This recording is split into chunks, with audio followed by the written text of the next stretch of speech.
Desde o primórdio da humanidade, o ser humano sempre buscou a reposição de perdas dentais através de diversos materiais.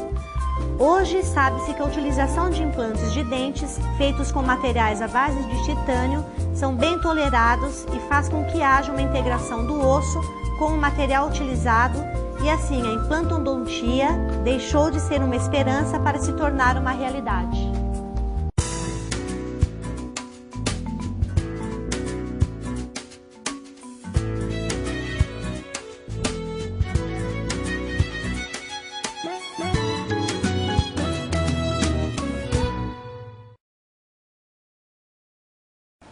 Olá, estamos novamente com o nosso bloco de qualidade de vida e saúde e hoje nós vamos falar sobre implante dentário, relacionado, claro, sempre com a qualidade de vida. E está aqui ao meu lado o Dr. Gerson Altapini. Ele é dentista, especialista em próteses e odontologia estética. Tudo bem, Dr. Gerson? Tudo bem, Miri. Tudo ótimo. Então, hoje nós vamos falar sobre esse tema atual, importante, e eu gostaria que você começasse falando sobre a definição de implante dentário.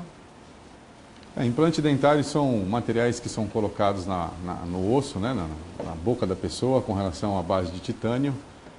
Isso é feito um planejamento em cima da colocação desse implante para a reabilitação de uma perda precoce, de um acidente, ou qualquer coisa que possa ter causado esse tipo de perda do dente. Dr. Gerson, como que funcionam os implantes? Bom, os implantes, na verdade, funcionam da seguinte forma, com relação ao paciente que tem uma perda precoce, ou uma colocação, em vez de se colocar uma prótese fixa, colocar uma prótese unitária para uma melhor higienização, uma adequação melhor desse paciente com relação à estética, à funcionalidade do implante. Então é feito um estudo para ver se há a possibilidade ou não desse paciente colocar, se tem parte óssea, se pode ter a possibilidade de suportar esse implante na boca do paciente, para ter uma adequação melhor do paciente com relação à mastigação, estética, tudo. E com certeza isso melhora muito a qualidade de vida desse paciente, Sem dúvida, sem dúvida. Quanto à alimentação, à mastigação, né?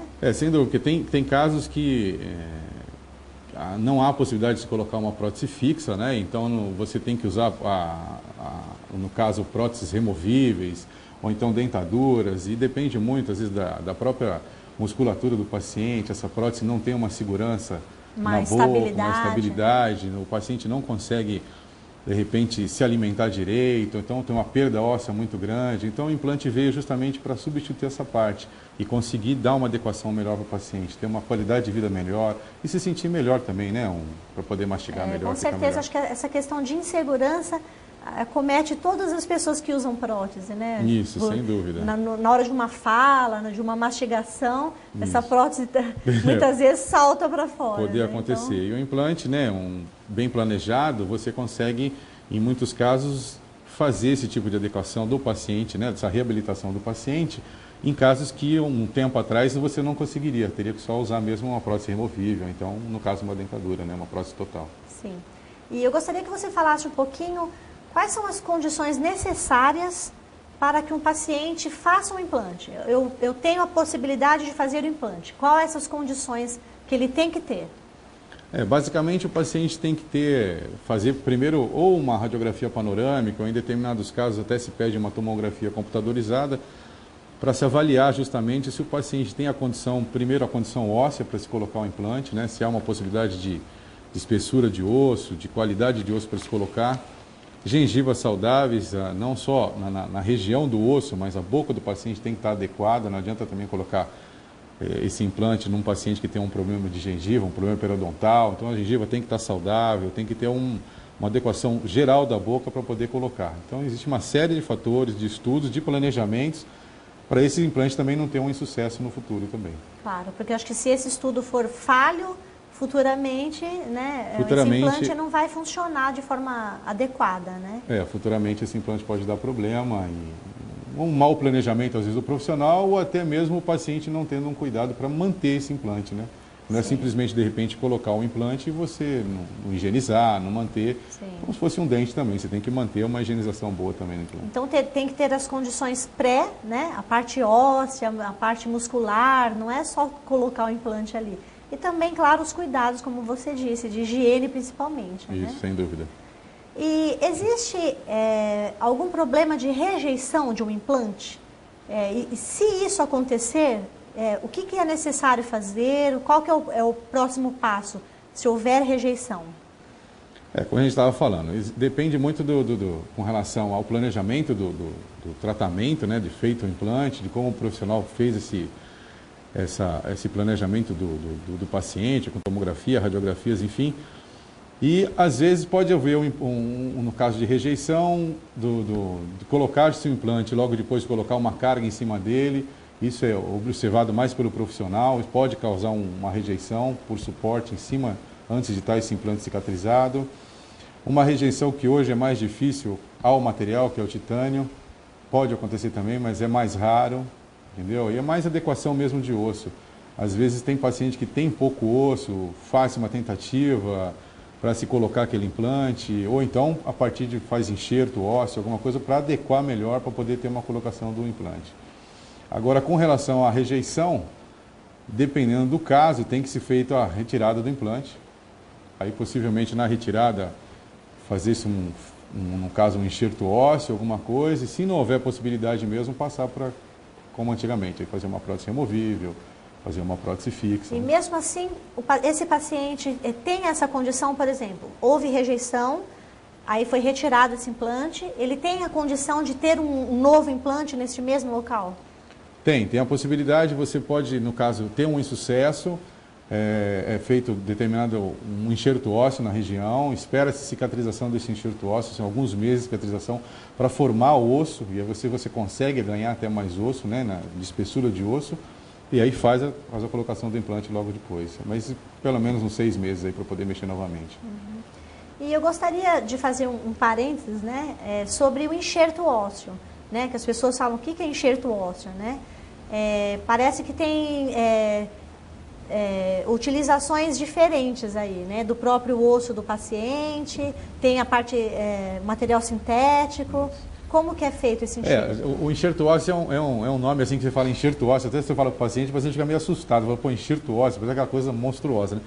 Então não, mas o enxerto ósseo, dependendo do caso, que você tem uma loja óssea pequena, vamos supor, uma retirada do implante que deu um insucesso, como se fosse um pozinho, é uma granulação que é colocada nesse osso, e o osso interage com isso, com o sangue, aquela coisa do coágulo, e vai se formando esse osso, como se fosse até o osso sintético, a gente chama de osso bovino, e acaba colocando. Existem outros lados de enxerto, que são coisas são maiores no caso, que são para reabilitações totais, aí você tira de costela, de ilíaco, mas são cirurgias bem maiores, são cirurgias bem mais complicadas, hein? Que é o caso do enxerto do próprio paciente. Me parece que hoje em dia também, pelo que eu pesquisei, também tem banco de ossos, né? Também. Que hoje facilitou também facilita muito, porque a parte de, se você utilizar o seu próprio osso, a rejeição é quase nula, praticamente zero. Mas você precisa de uma anestesia, uma coisa mais complexa, né? Isso, depende muito, né, a quantidade de osso que você vai precisar, né? São cirurgias bem mais agressivas, vamos dizer assim, né?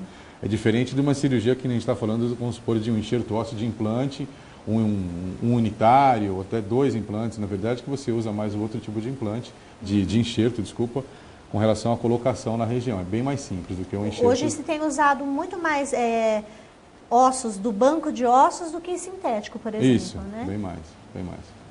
E eu gostaria que você falasse um pouquinho sobre os tipos de implantes. Tem vários tipos, explica pra gente. No caso você tem, eu acredito que basicamente, aí fala muito hoje em dia em carga imediata, né, que os implantes aí, até as propagandas falam muito, você vai lá, coloca o implante logo em seguida. É um caso que tem que ser bem estudado, porque não é em todo caso que você consegue fazer isso, você precisa em determinadas situações ter uma estabilidade do implante, você não pode colocar isso de repente num osso e logo jogar uma carga em cima, porque o implante tem que ficar estabilizado, não pode ficar em movimentação, porque ele pode dar rejeição, ele sofre um processo que a gente chama de osteointegração, que o osso ele se integra aquele pino de titânio, mas ele tem que ter uma estabilidade com isso, ele não pode ter movimentação. Com relação a esse implante, no caso de carga imediata, então tem que ser muito bem indicado. Às vezes se vende um pouco nesse negócio de carga imediata, mas o indicado normalmente é faça o implante, né, e pelo menos 4 meses de cicatrização, para o osso poder integrar, poder trabalhar em cima. E sem carga em cima, tentar aliviar ao máximo para o paciente poder colocar. E você está falando, né, de um tempo que tem de cicatrização e tudo mais. Eu gostaria que você falasse um pouquinho sobre as etapas da implantação do dente. O que é feito? O paciente, eu vim hoje aqui fazer um implante no seu consultório. Quais as etapas? Primeiro coloca o implante, aí tem um período de tantos meses que você está falando, aí tem gente que coloca um provisório, tem gente que coloca já o definitivo. Quais as etapas da implantação? Tá. Normalmente, você chegando no consultório, vai se fazer pelo menos uma avaliação clínica para ver a adequação da boca, se está tudo ok, se é só o problema de repente do implante. Vamos contar que seja isso. Você faz uma bateria de exames, seriam radiografias, em determinados casos pede-se tomografia para ver direitinho, né? Você tem às vezes dúvida com relação à espessura de osso, tamanho, às vezes faz um exame mais detalhado, que é no caso a tomografia. E aí depois disso, de feito esse exame, você tem dois tipos hoje, que você pode fazer um implante que fosse uma cirurgia guiada, que é uma cirurgia que você hoje faz uma documentação via computador. Esse computador ele manda para você um molde que você faz a perfuração do implante com relação à gengiva, tudo guiada por computador. É uma cirurgia bem menos invasiva, só que com relação ao custo final bem mais caro que uma cirurgia hoje que você não faz guiada por computadorizada. Vamos supor que seja hoje uma coisa mais simples. Né, você faz a cirurgia de acesso, são colocadas, né, você faz suas perfurações no osso, é uma coisa bem detalhada e simples até, de repente, é uma coisa, praticamente um procedimento de anestesia, como se fosse fazer hoje uma restauração no consultório, nada muito invasivo. Coloca-se o implante, normalmente sela-se esse implante, ele é tampado com a gengiva e ele fica quietinho ali por volta de 4 meses. Depois disso, da cicatrização... Você sutura a gengiva? Sutura a gengiva, ele fica quietinho embaixo e não aparece. Até cicatrizar tudo. Isso no caso de um paciente, porque o paciente pode estar usando, ou no caso uma fixa, ou no caso uma prótese removível, no caso provisória, só para poder fazer essa adequação.